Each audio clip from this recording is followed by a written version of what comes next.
Мектеп кеме, білім теңіз. Мектеп бізге тірек беріп, жылылық пен бақыт сыйлайтын, үлкен өмірге үйретуші алтын ұя. Мектепте өткен уақыт адам өміріндегі шаттыққа толы кездер.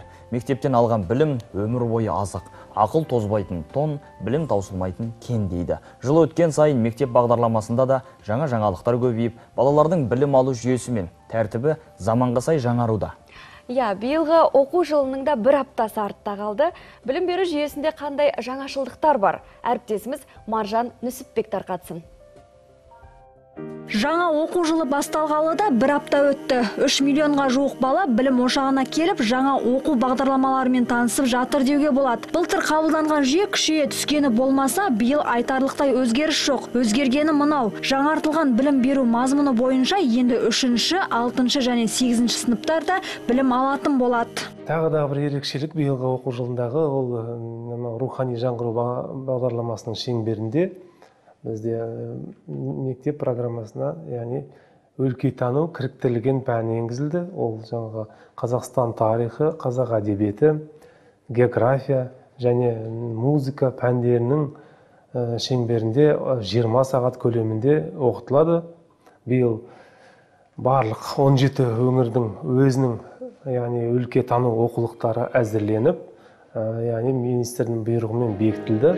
Сондай-ақ биыл информатика пәні 3-ші сыныптан бастап оқытылады, ал келесі жылы аталған пәнді оқыту 1-ші сыныптан басталады. Министрлік өкілдерінің сөзінше, бұл өзгерістер цифрлы Қазақстан бағдарламасы аясында жасалып жатқан шаралар. Былтырғы жылдардан бері күнделік электронды жүйесі қазір жүзеге асырылуда. Бұл жүйеге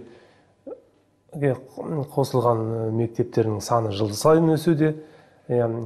Білім және ғылым министрлігінің 502-ші бұйрығына сәйкес барлық интернетке қосылған мүмкіндігі бар, яғни мектептердің барлығы электронды күнделікке көшкен.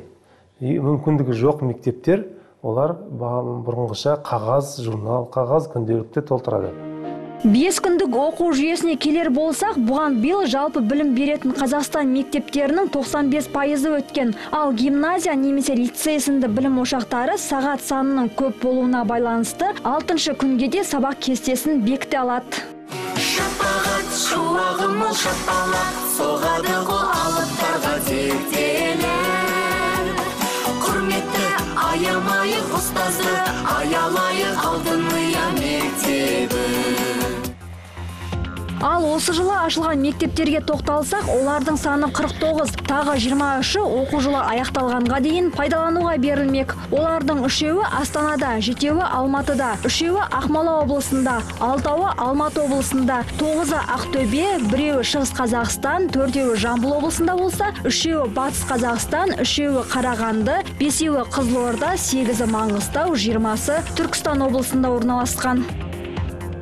Осындай жаңа мектептің есігін ашу биыл Алматы облысы Талғар ауданы Еңбекші ауылының оқушылары мен ұстаздарына бұйырды. 100 мектеп бағдарламасы бойынша салынған мектепте толық жөндеу жұмыстары аяқталып, 428 оқушы білім алып жатыр. Биыл тағы да бір оқу жылы басталып, мектебіміз жас бүлдіршіндерге мектебінің есігін айқара ашып отырмыз.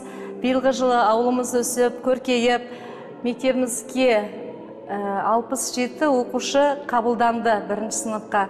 Барлық кабинеттерімізде оқушыларға білім беруге сай, және жаңартылған білім беру бағдарламасы бойынша оқулықпен 100% қамтамасыз етілді. Міне, бұл жаңа оқу жылындағы ашылған мектептер мен енгізілген өзгерістер туралы қысқаша есеп. Ал бұдан өзге білім саласында қандай жаңалық болатыны уақыт еншісінде. Маржан Нүсіпбек, Айтжан Отызбаев, арнайы Қайырлы таң үшін.